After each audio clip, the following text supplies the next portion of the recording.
how long is it actually going to take you to lose weight? And why does it feel like it works for everyone else but takes you twice as long? The industry's answer is usually between 6 to 12 weeks. But here's the honest answer that no one is selling you. It's going to take longer than that. And deep down, I think you know that already. It took me 2.5 years to lose my initial big lot of weight. And then I put it back on 2 times. And what I learned in those years of yo-yoing is what actually keeps it off. Stick with us because we're going to show you how to work out your real timeline. So you can stop wondering what's wrong with me and start knowing exactly what's ahead. So welcome to the Weight Loss Podcast. I am still Matt. I was Matt last week and I'm Matt this week. Pretty sure you're still Courtney. I am, shockingly enough. So our mission here today is to answer the question that no one can really tell you with honesty. How long will it actually take me to lose weight? And there might be a bit of a bonus with that is how long is it going to take to learn how to keep it off? Because there's 2 different things going on there, right? There are. What are the 2 different things? How long will it take me to lose weight and how will I keep it off? Yeah? Yes. I just thought it would be nice to circle back around to the 2 things. We're killing it here. So by the end of the video today, you will be able to answer these questions for yourself instead of waiting for someone to hand you a number that, quite frankly, probably isn't even true. So I think we just dive in. Let's. So what we're going to take you here through today are the exact system that clients have been taken through on our program now since 2010, when I first learned this process myself. I've used it for me. I've used it for Courtney when we first met, when Courtney was a client. Mm-hmm. And it is still used today in the academy constantly. So before we get stuck into the meat of this one, any updates you want to share? Like, how's your triathlon training going, Courtney? I'm not training for a triathlon. So what's that? You're training for a triathlon? No. Too good. Not. I have started running. Did we mention that in previous episodes?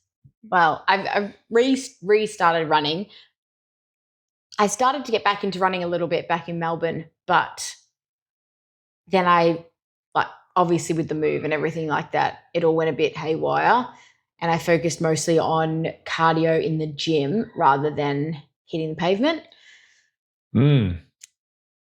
But also sometimes really hard in Melbourne to do in winter. However, being up in the sunshine now, up north, it is much easier to get outside to run, I have to say. But yeah, enjoying it.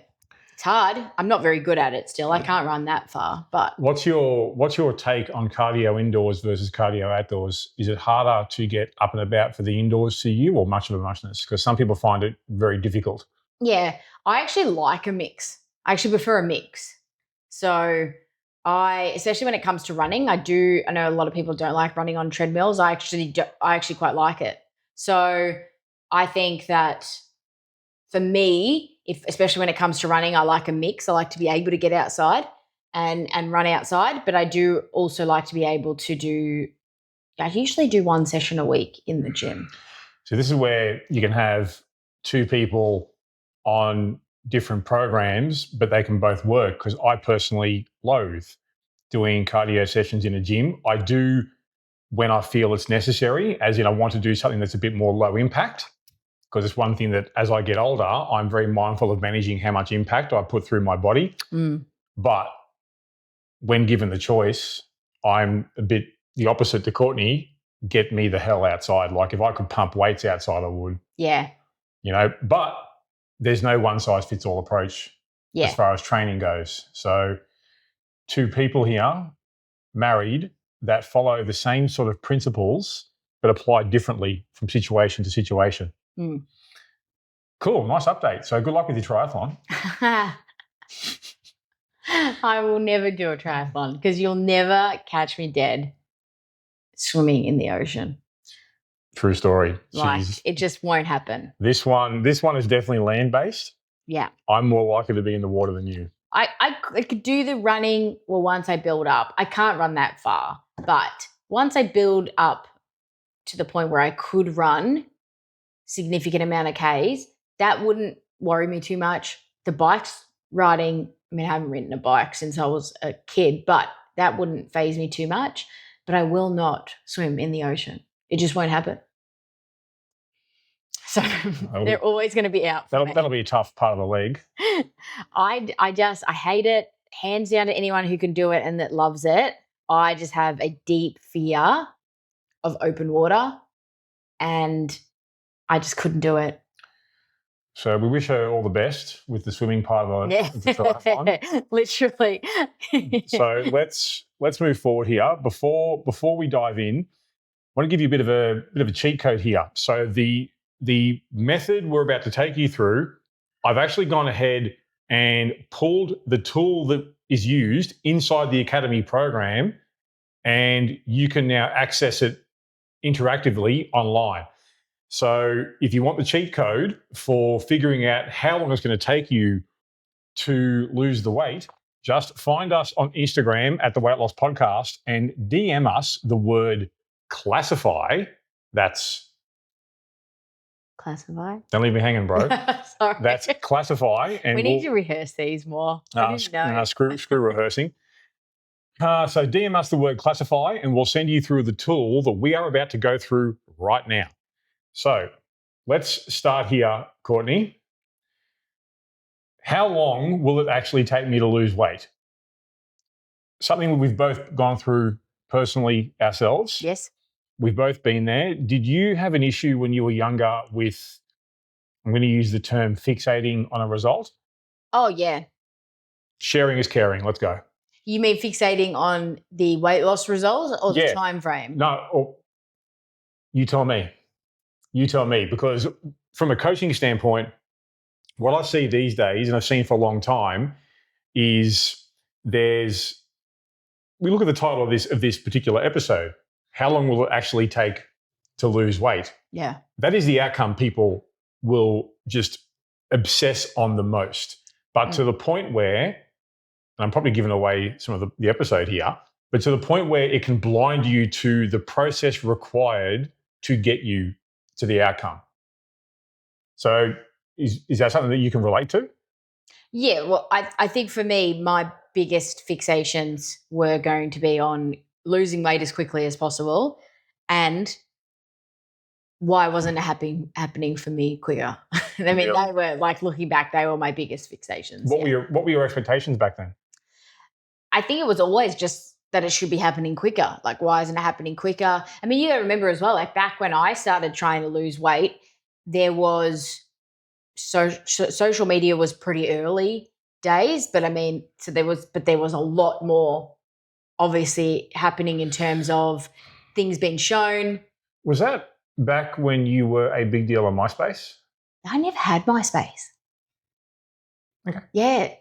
I didn't get into anything until Facebook. Guilty. Same here. I didn't have any social media. I had really no online presence whatsoever until Facebook. But yeah, social media, people sharing their lives, people sharing snippets of their lives became a really big thing. Basically straight out of high school. I think I was maybe 2 years out of high school when Facebook came out. So it sort of exploded into people really sharing their life and snippets of their life. So you're really only seeing photos and you weren't seeing the time frame and the hard work and the methodology behind what they were doing. So good point. I think that influenced me a lot in terms of fixating on the time frame back then. The other thing is, you remember as well, like I think back then, that was like the height of The Biggest Loser on TV. A show I used to consume a lot. That was like, I have a feeling back then around that similar time point, I'd have to look it up, but I reckon that was about similar. So I remember distinctly, this was a few years later, but I remember my sister and I doing like we tried to do like our own like Biggest Loser kind of thing where we'd track our weight. We'd weigh ourselves every week and track our weight. Is this the sister I'm thinking of? I'm not sure. I have 3 of them, but The one closest to you in age? No. And Really? yeah, no, my older sister. Really? And yeah, way back in the day. And it was just something, because it was like The Biggest Loser. That's, what you saw on TV, right? They would weigh in every week. So you girls would weigh in every week? Yeah, and we'd track it. Was that the only metric you were tracking? Yeah. Yes. I can see that being tough. So it's those were the sort of things that the shows, everything was instant makeover sort of stuff, every TV show, everything on social media was instant. Mm-hmm. And I think that's what I strove for, was that instant results. Okay. How'd it go? And not well. Not well. So everything that I tried where you want to make changes as quickly as possible, it became quite clear, like not straight away. It took me a long time before this became clear, but it became clear that I would have to deprive myself so much to be able to get results quickly that I would never be able to keep them, because I would just binge then on food because I had basically cut everything out of my diet, or I would actually binge before I even saw results because it was so unsustainable what I was trying to do. Really? Yeah. How many attempts would you say you made before you had that realization? Ish. I would say like real ones, not like 3-day ones where, you tell yourself you're going to do it and then you last like 2 days. Hey, I think they count.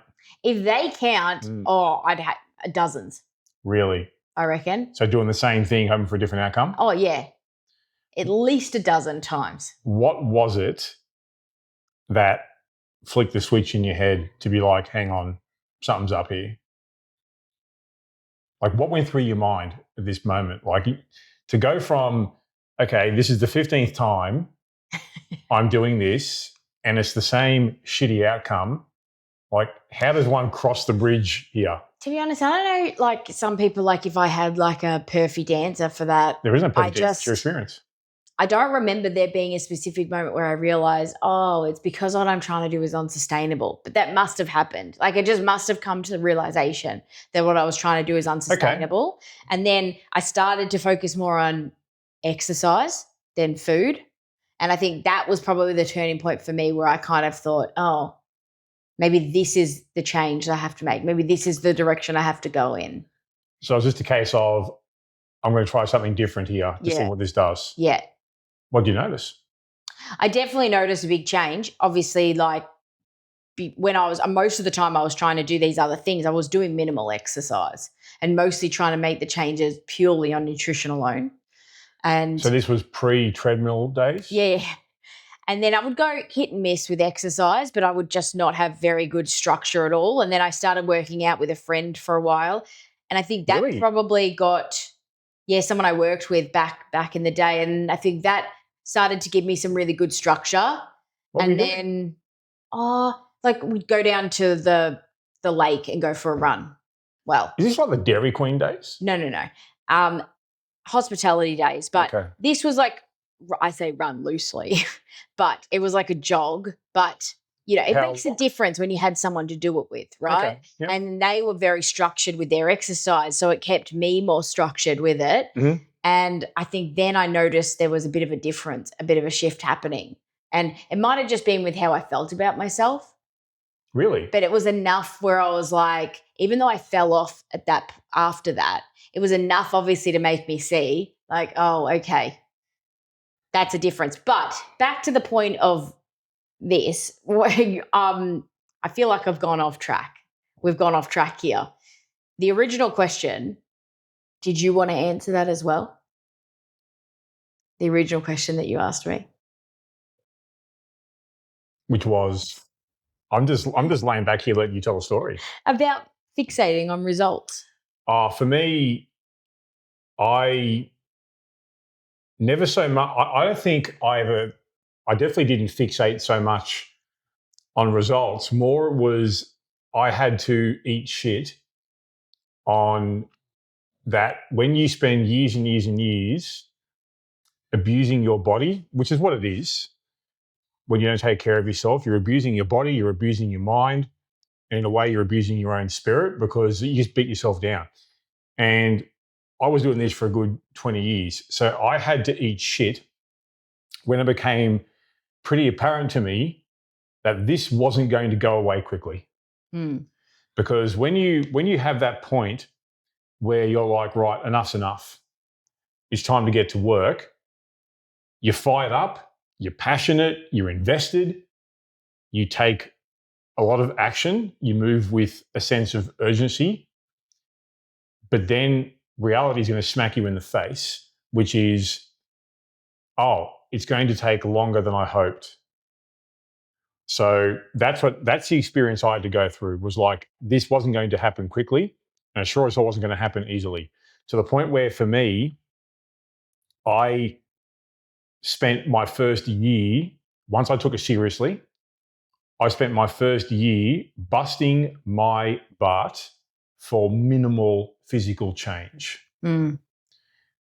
And that's the moment where most people would throw in the towel, because it's like, I'm putting in all this effort, I've made this decision quickly, where's my quick results here? And I'm sorry to be the bearer of bad news, but I'm not really. The longer your history with this, the worse your habits. Yeah. The longer it's going to take to initially dig yourself out of that first hole that you've dug for yourself. Then, because what's the first bit of advice you give to someone who's dug themselves a hole? Mate, stop digging. Yeah. Right? Stop digging. Then you can climb out. Then you can jump on the ladder of success and go from there. So I had to spend that first initial 12 months honestly operating on a bit of faith.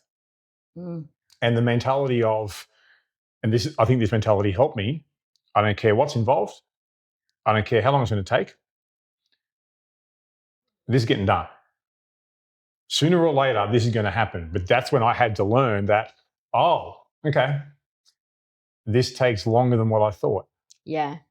Yeah. So that's where I had to, and a lot of people have to be prepared to put in a prolonged effort with honestly minimal returns, especially when, and to be fair, this was a mistake that I made. I was only basing my progress around what I could see in the mirror and what I could see on the scales. I didn't have the awareness at the time of asking questions like, am I getting stronger? Am I sleeping better? Do I have more energy? Am I recovering more effectively? Is my fitness improving? My metric is just like, okay, do I look slightly less obese, and am I at less risk of breaking the scale that I stand on? Yeah. So I had to pay a price that matched how long I was running myself and my body and my mind down. Because the longer that goes on, the longer it takes to reverse it. I don't make up the rules. It is what it is, you know? And so this is what happens when we develop an extended list of poor habits, beliefs, and mindset, which is what makes this incredibly difficult. Yeah. Yeah. It makes sense.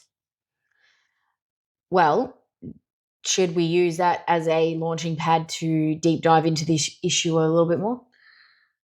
Yeah, I think we've spoken about our sort of personal experience here. I think it's worth now talking about from a professional standpoint, because this is the number one thing that causes people to give up programs that they do or stop what they're doing, is the initial expectation they go in, or in some cases just not knowing. Yeah. Like, hey, I want to achieve A, B, and C, and they're not, I can't expect people to know what they don't know. Yes. But they're not made aware by potentially professionals that they're working with on, there's a time frame here. Yeah.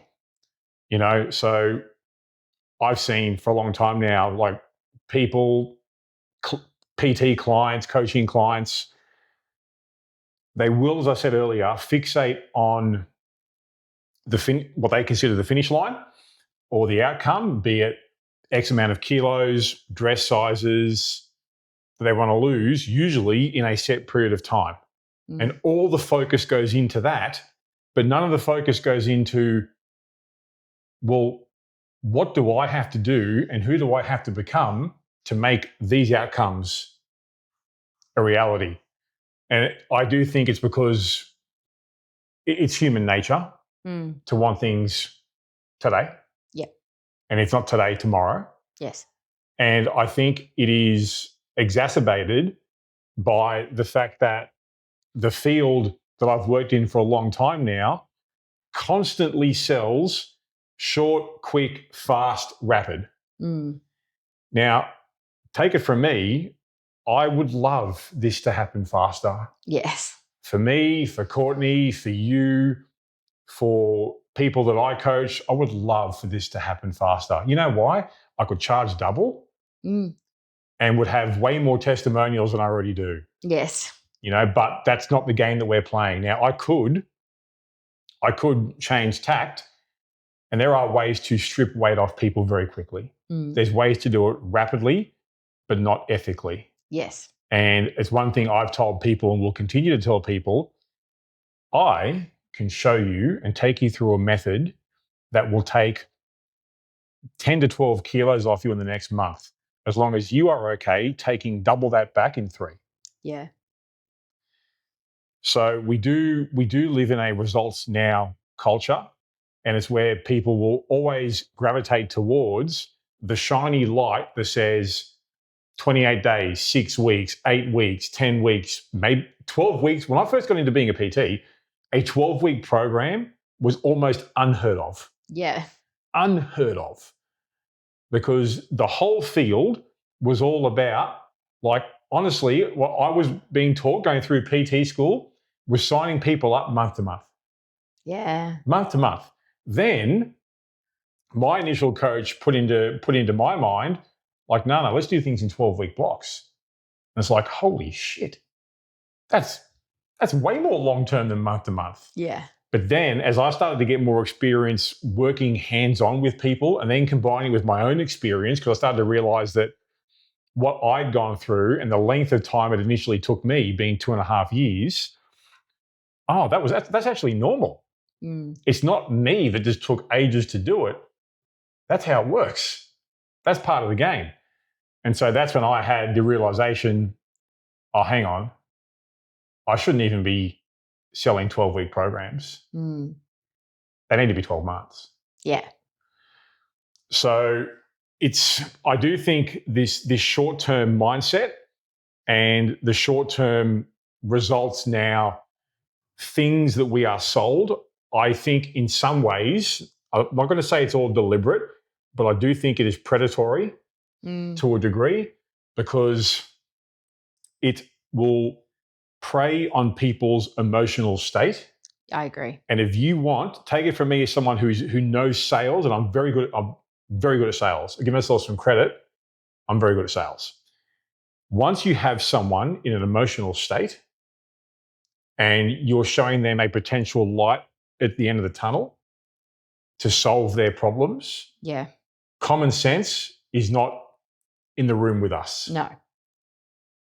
That's where, like, I've had conversations with people where they're like, yeah, I paid for that juice diet, and you know what, looking back at it now, I know it's dumb. But at the time, I was in such a desperate state. Yeah. So I can't really blame people for buying in, but I can blame the people selling it. I agree with that.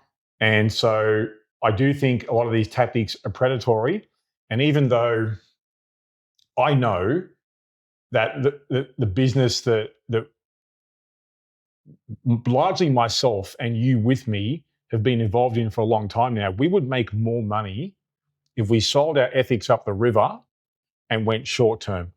Well, yeah. But it's not going to change people's lives. So quick fixes, they work very well because they will shrink your bank account. So they're good for the people selling it to you, but they're not so good for you from a long-term perspective. And I'll be fully transparent here. Even still, because I check our email inboxes, constantly approached by people wanting to be guests on the podcast that just sell this absolute junk bullshit, short-term stuff. And I constantly have the same response, which is F off. Yeah. No. So it's, to be fully upfront, I would rather have a business that only appeals to a small amount of people that want to really do it the right way, that can be sustained, than one that I think makes $1 squillion but not actually having meaningful long-term impact on people's lives. Because, going to get a bit deep here, one day we're all going to die and the money ain't coming with us. But I'm not checking out thinking to myself, I didn't help enough people. Yeah. Does that make sense? Yes. No, it does. It makes a lot of sense. So before, Matt, we move into some problem solving. Yep. So we'll go into next a bit of problem solving from a personal and professional standpoint. Sure. But before we go into that, do you want to remind us of the classification that people can have access to? Yeah. So the tool that we're about to go through now, if you want to get a hold of that, it's an interactive tool that I've built for us. It's called Metabolic Classification. It is the exact tool that the Academy students and clients go through as part of programs that are delivered to them. And this tool's been used for the last 16 years now, and it's incredible. So if you want a quick 2-minute check that will give you the shortcut answer to how long it's going to take you to actually lose weight, find us on Instagram at the Weight Loss Podcast, DM us the word classify, and we will send it through. However, I should be very clear about this. You are not going to like the answer, but it will be the truth. The disclaimer is it'll be longer than you want. Yeah, but we've built this whole podcast on being no bullshit, and that's not going to change. So, okay, problem solving. How have we got ourselves out of this predicament from a personal standpoint? For me, the biggest change was I stopped thinking about timelines. Yeah. Which is easier said than done. Yeah. Just forget about them. When you are in pain and when you're overweight and you're unhealthy and you're unhappy, you are in pain on a daily basis. And for some of us, at a nightly basis, because it's things that we lose sleep over. So I fully understand that the immediate desire to want to get out of pain. But what helped me a lot was just thinking to myself, you know what? It's going to take time and I'm going to get there as long as I stay in the fight. So I had to learn to trust a process and build a process to begin with, trust it, sustain it, make sure the process is sustainable. And then, honestly, just put my head down and get to work daily, not expecting anything in return. As I said before, easier said than done, but it is actually a massive flip mentally. Yeah. When you get to the stage where you want an outcome so badly, you are prepared to put in the work and the effort for as long as it takes without expecting immediate returns. That helped me so much, and even still does to this day with things I want to improve on, be it from business skills, coaching skills. I have to have that same trust and faith in building systems, building a process, improving my inputs with the belief that it will lead to better outputs. Do you think that you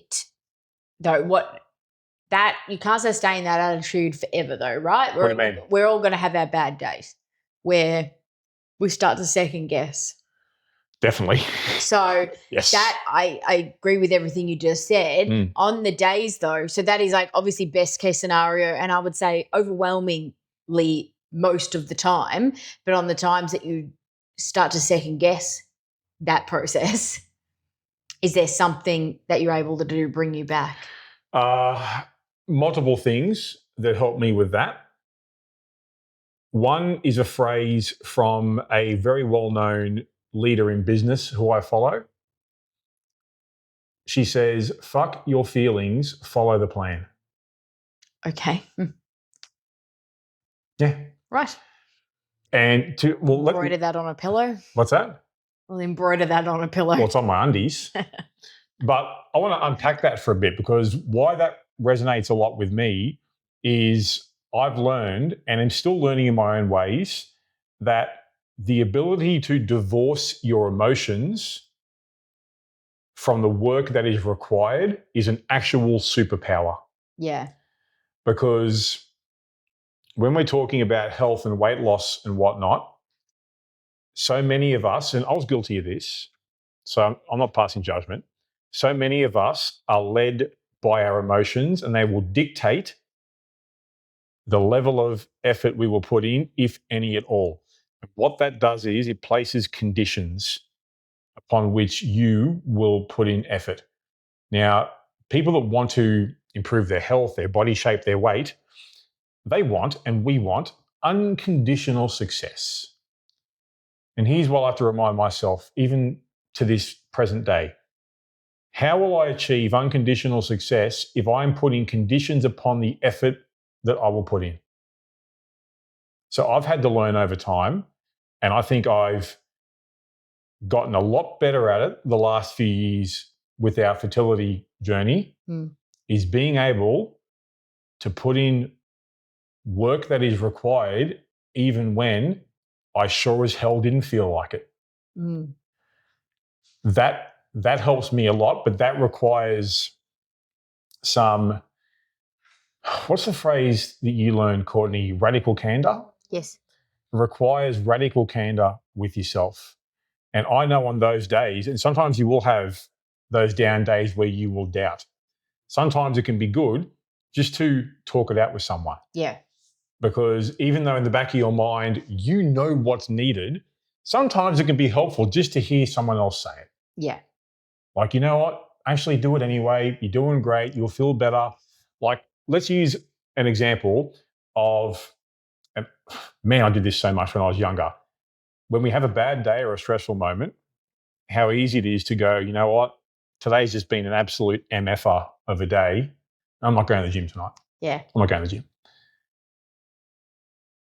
But those times where you have that intervention with yourself and you go anyway, how often have you regretted the sessions you've done at the gym that normally you wouldn't have gone to because of negative emotions? Never. No one regrets doing it after it's done. No.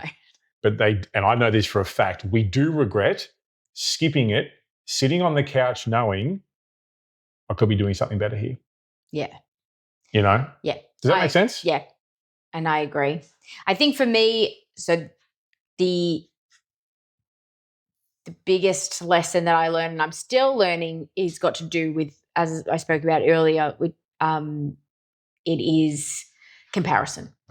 So not comparing my time frame to anyone else, not comparing myself to anyone else. And that's easier, like you, it's easier said than done, right? Like, it's really easy just to say, don't worry about time frames. Don't compare yourself to other people's time frames. It's easier said than done. I'd say that that probably is still a work in progress for me. But I think for myself, when you say, how did you solve that problem?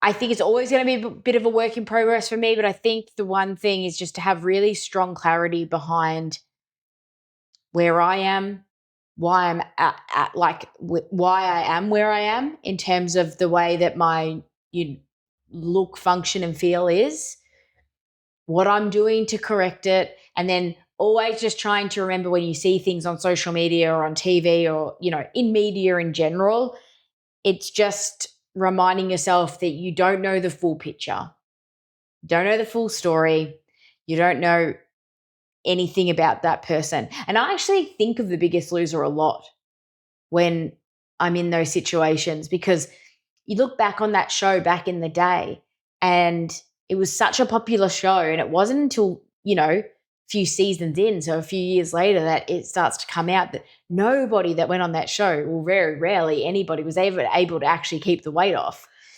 Because we look at the methods that they did to achieve the weight loss. Like they're put in basically isolation, away from their real life, away from their jobs, away they from were their family. working out all the time. All their meals were catered for them, and they were heavily structured, and they cut a lot of stuff out of their diets. Everything was manufactured to make sure that they succeeded, because obviously you don't want a show called The Biggest Loser where nobody loses weight. So It'd be slightly awkward, yeah. They manufactured it so everyone could at least lose something. Yes, some of them were going to work out harder and follow the rules more than others. So some people were going to lose weight faster. But I always just actually try to keep that in mind when I start thinking about comparing my time frame to others, is that you don't know what they're doing, you don't know the methodology, and I don't know then how sustainable that's going to be for them long term. All I can control is what I do. And that's really what I just try to remind myself, because I think, like everything, I'm going to fall into habits sometimes of comparing myself to others, especially when it comes to time frame. And I think it's just about having that, being able to step back and have that perspective, for me, is how I help solve that problem. I know for me, I think if I went back now to when I was younger and I had to coach my younger self through that initial weight loss, I think it could now be done instead of 2.5 years. Could probably be done in 9 months. Do you know why that is? Because now, many, many years later, the emotions are different. Yeah. The knowledge is different. And that's we're about to get into this from a professional standpoint. This is why you'll get people like me telling you this will take longer than you think and longer than you'd like. And it's not because of the physical work involved. It's because of the habits and the human emotions involved. I think for most people, if you took away the fact that they are human beings with human problems and human emotions, I think you could get someone from very, very overweight to pretty sliced and diced within 12 months comfortably. But the time frame expands based on how long someone has had their poor habits for. Yeah. And that's actually the hard part here, and which I think is going to transition nicely here, Courtney, into professionally. Yeah. How is this problem solved from a professional coaching standpoint?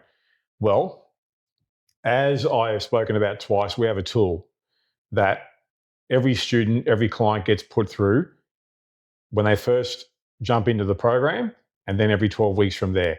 It is called the metabolic classification. It is a system that allows the individual, and for me, in my case, a coach, to assess various factors: lifestyle, habits, their processes, their environment, their support network, how long they've been where they've been now, and what diet history, exercise history, medical conditions, any medications that they're taking. Yep.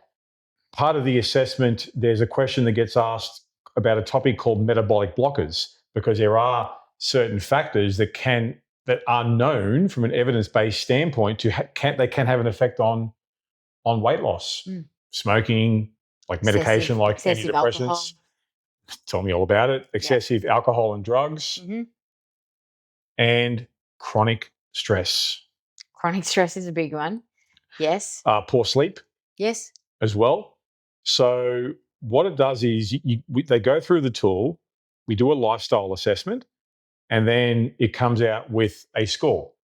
So there's three possible outcomes. Categories with of a classification, scoring. A, B, and C. Yep. Now, just to keep things nice and easy, A equals is going to take a long time. Yeah. B equals is going to take slightly less time. And C equals you're probably where you want to be. Yeah. So 99 out of 100 people that I've put through this classification, when they first do it, they're all a classification of A. Yeah. As in, they have a shifted metabolism, their body struggles to use nutrients the way that it should. They may have some like insulin malfunction. Things aren't working the way they should be working, which, by the way, would make sense if we are overweight and unhealthy, because the outside's a reflection of the inside, right? Yes. Yeah. So it allows us to give an honest answer about where someone is at. And I'll be fully upfront here.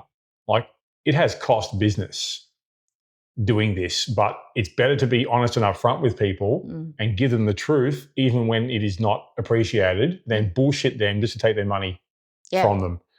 So you can have, I'll give you an example. I'm now, these days, for me, I can look at someone and be pretty accurate about what their classification is going to be. You look at them, and then if you get even just a small little inkling as to their lifestyle, you can go, right, you're an A, ooh, you're a C. Yeah. You know, you can pick it. So I'll give two examples here. If you've got a woman who has been on a roller coaster of diets since she was a young girl and wants to drop, let's say, 4, 5 dress sizes, is very hit and miss with her exercise habits. Yeah. Is very all or nothing from a nutritional standpoint, has a documented history of eating her emotions. To be honest, love, and I tell them this is going to take you at least 12 months, at least 12 months. And to be fair, I think it'll probably take you double that time to then learn the habits required to keep your results. Because a lot of this discussion we're having today, Courtney, is about how to lose the weight. Yeah. Then there's the elephant in the room. How do we keep it off? You know? So this initial tool that clients get taken through is to first assess, right, how long to get it off? But then from there, how long to keep it off? So a woman under those circumstances is going to take a good 12 plus months to rewire internally what's been happening for a long time. And that's where things get hard, because it requires someone to stay in it, stay in the trenches doing the work, even once the excitement has worn off. And when it feels like you're giving a lot out and not a lot's coming back. Because especially from my experience with women usually take longer to get up and running and build momentum physically than males do. Women tend to start slower, but once they get momentum, it just becomes a snowball into an avalanche. Where generally speaking, not all the time, but generally speaking, men tend to start faster but plateau sooner. You know, but on the other side of the coin, from that example I gave before, you might have someone who's been training consistently for 10 plus years, doesn't miss a single gym session. Yeah. They predominantly eat out of their own kitchen. And they just want to get a little bit leaner, just that last 5% to look really dialed in. Someone like that, I can say, you know what? 3 months, maybe 6, you'll be absolutely shredded. I think what this tool as well is doing, and this classification is doing, and what helps you and your clients is what you're saying, Matt, is that it gives you everyone a sense of perspective of where you're starting and where you're going, but it also sets some really clear expectations.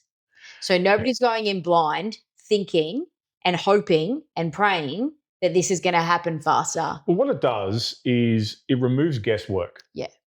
Because you take someone through the assessment or the classification, and it's like, cool, this is your starting point. This is where you are. But over here, this is where I want you to get to. Yeah. Because once you get to this classification over here, well, we've got options. I think as well, I remember doing this, and I think what helped me as well is that it did come out saying it was going to take longer than I wanted. I think deep down I knew, I wasn't overly shocked that it was going to take that long, but it's always a hit. Even if deep down you know it's going to take a long time, it's always different when you see it in front of you in black and white.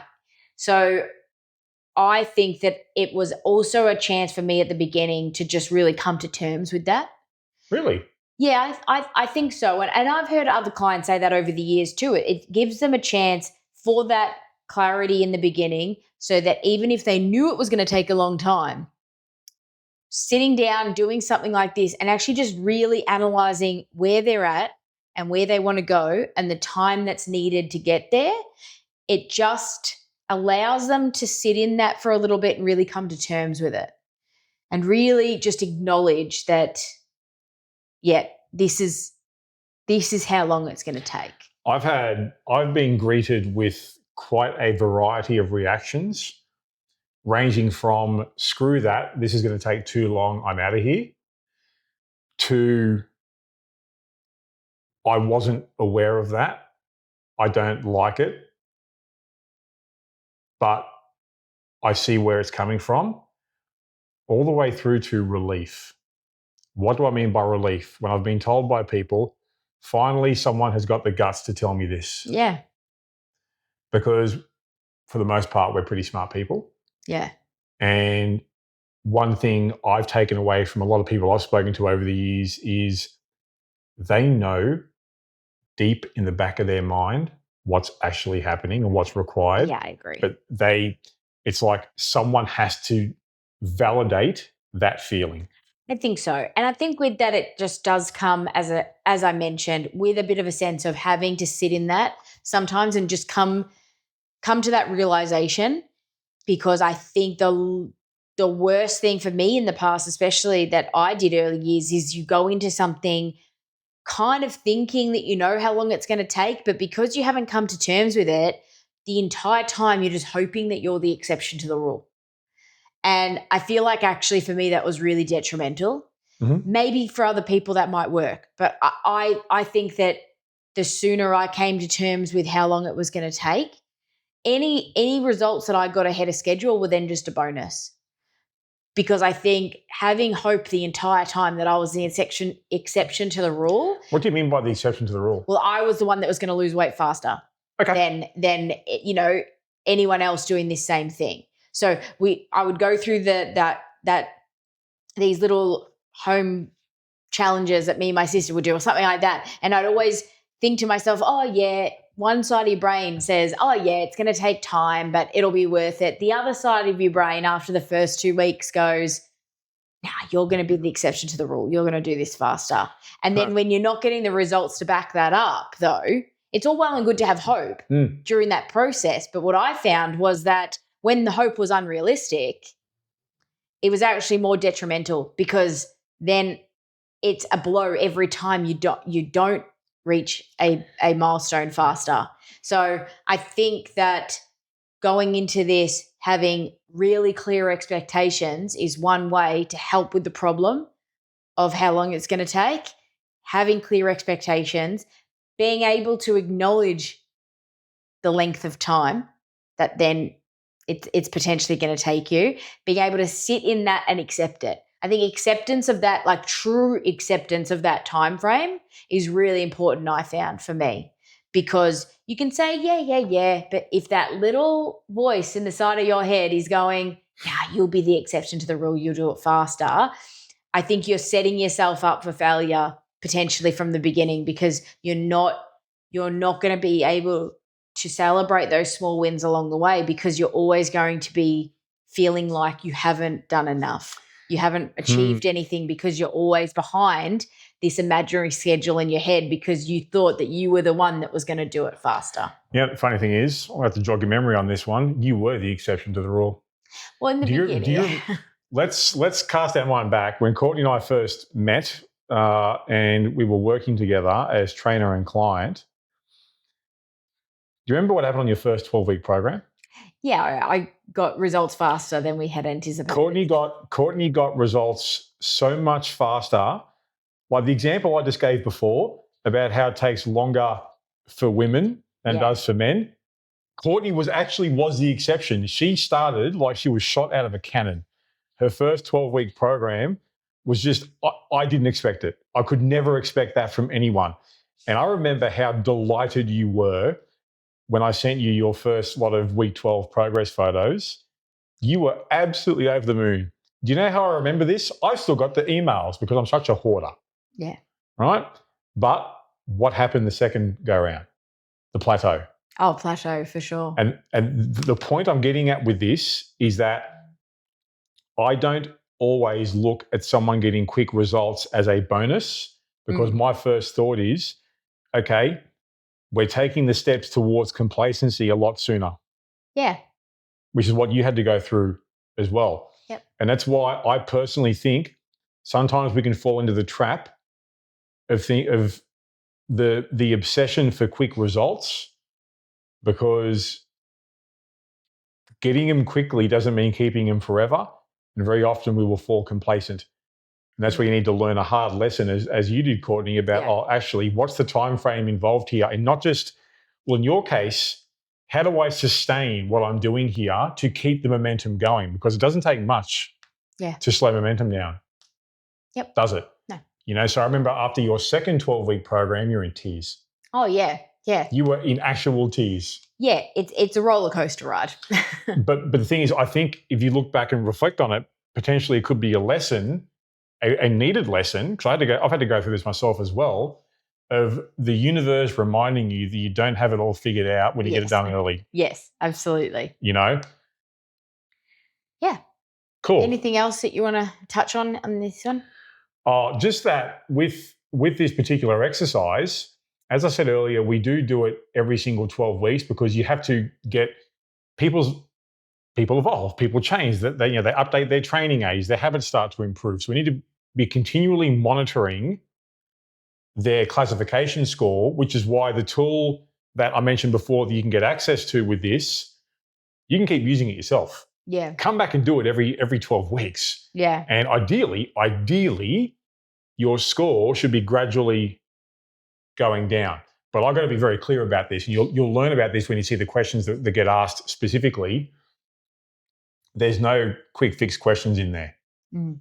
It's a lifestyle questionnaire for the most part, based on how long you've been adhering to a structured, intent-based process for. And this is also, to be fair, the classification is what made me realize that, when I work with people, it needs to be at least 12 months to have a chance.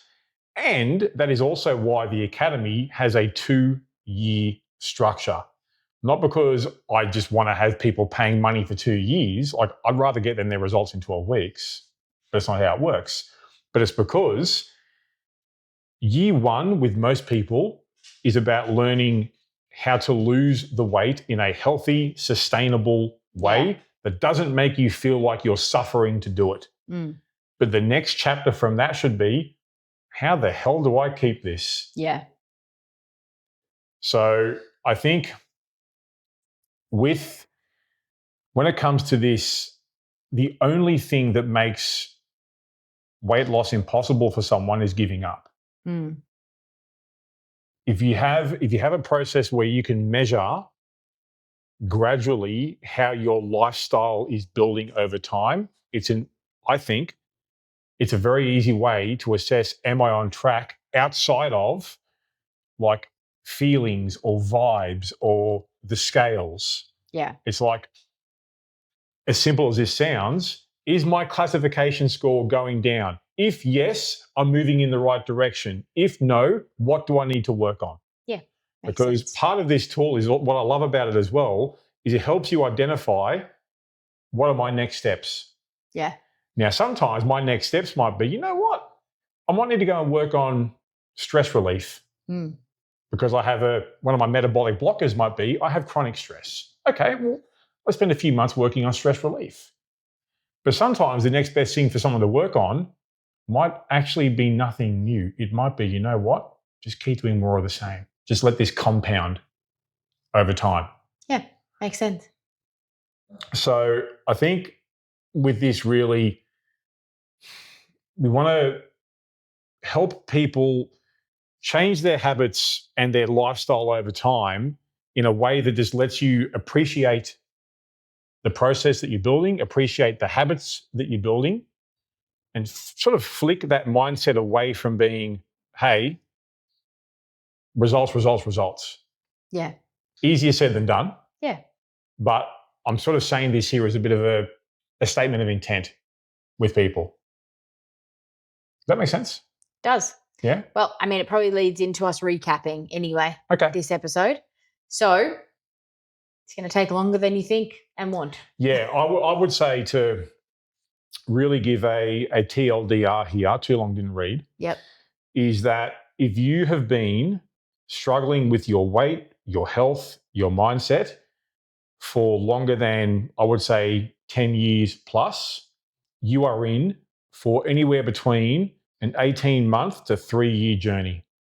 Mm. If you're about to, if you're already pressed stop on the video, enjoy. Yeah. Because I probably just turned you off. If you're still here with me, I know that tastes like crap. But I've got to be honest about this. I think if you are someone who has been in the lifestyle for quite a while now, and you feel that you're not far off from where you want to be, you are probably just a few tweaks away and maybe 3 to 6 months away from being your absolute peak condition. So for the most part, though, I would always just caution it will take longer than you think and buckle up for at least 12 months. Sorry, not sorry. Yep. I think if you get a hold of this tool that we've mentioned and work out your classification, your starting point, that's going to do you the world of good. Yeah. You probably won't like what it's going to tell you, but hey, it is what it is. Now, I think another part of the sort of the recap we got here, Courtney, is the quick fixes that we're sold out there, just treat them with the biggest grain of salt possible. Yeah. Because one thing I get a lot of feedback on is when people realize, you know what, I've spent the last 10 years chasing quick fixes. If I just knuckled down, I'd have had this sorted by now. Yeah. You know, so if the quick fixes worked, you would only ever need to do it once. If you've had to do it 3, 4, 5, 10, 15 times, that tells you something. Well, it's a marathon, not a sprint, as they say. It is a marathon, not a sprint. That said, you know, we don't want it to take any longer than it has to. No. But we also do need to be realistic here. Yeah. And I think a really key sort of takeaway I'd like to put across here is to, as hard as this is, take the time-bound pressure off yourself. And that's one thing I've learned as well. Once you take that time-bound pressure off yourself, it happens slower than you want, but faster than you realize, because you start to get these compound improvements. And you start to, if you're really paying attention, you start to notice things like, oh, I've got more energy, I'm training harder at the gym, I'm not as sore now, I can get up the stairs easier, whatever it might be. You start to get compliments from people. I think that's probably one of the biggest takeaways that should be as well, is that when you talk about those really long time frames, it's not that you won't see any results until 2 years or 3 years' time. I'm glad you said that. It's that you may not get to a stage where you've reached your ultimate goal, or you feel like you've reached your goal and been able to have your habits hit a point where you know you can carry this forward in the future. Yeah. It doesn't necessarily mean that it's going to take you that long to hit your goal. You might have 3 different goals in that time frame before, and you might, in 3 years, you might hit the 3rd one. But it's making sure that you're seeing compounding changes and compounding improvements throughout that time. I'm glad you said that. I should have clarified that as we're having this discussion. When I say to someone, this is going to take you a good 12 months, year and a half, 2 years plus, it's not going to take you that long to see any improvement. No. Most people, they will feel the improvements in the first couple of months. Yeah. If you're paying attention to it and you're tracking metrics outside of surface level shit like the scales, you will feel improvements within literally, I say, 4 to 6 weeks. Yeah. 4 to 6 weeks of building a platform and a foundation, you'll notice it quickly. But the big epic changes where you get these before and after photos like, holy shit, this is a different person, That's the stuff that takes all that time. Because you might look at, for example, like say you might see my before and after photo, where I look like a different human for the most part. Like you've got the before, you've got the after. But what you don't see is all the time and the mistakes, the ups and downs that go there. So please, I just want to be clear, and I'm glad you said that, Courtney. It's not 12 months, 2 years to see any difference. You'll feel it pretty quick. And that's actually the next takeaway I want to give here, Courtney. You will feel the improvements before you see them. I promise you this, the visual results will be the last thing that you'll notice, and you will be the last person to notice them. Everyone around you will start to notice things before you do. You'll start to get comments like, oh, are you going to the gym? Are you losing weight? I used to get the question, are you getting taller? Yeah. Because I'm already a pretty tall guy, as Courtney will attest to. But when your body shape starts to improve, your proportions change. So you look longer, for lack of a better phrase. You do. But definitely you will feel it before you see it. But you've got to be mindful to be open to listening to those things that your body is telling you, even though you can't see it in the mirror. Yep, I agree. Anything else you want to hit on here before we split? I think that's it. All right. So get a hold of that tool as soon as you can, because it's going to really help solidify what we've spoken about here today. If you want to do a deep dive into the 4 most common weight loss mistakes that people make, and ideally how to avoid them, that should be your next step after taking yourself through the classification. So I will put a link to the video with those 4 common mistakes in the description/show notes. Yep.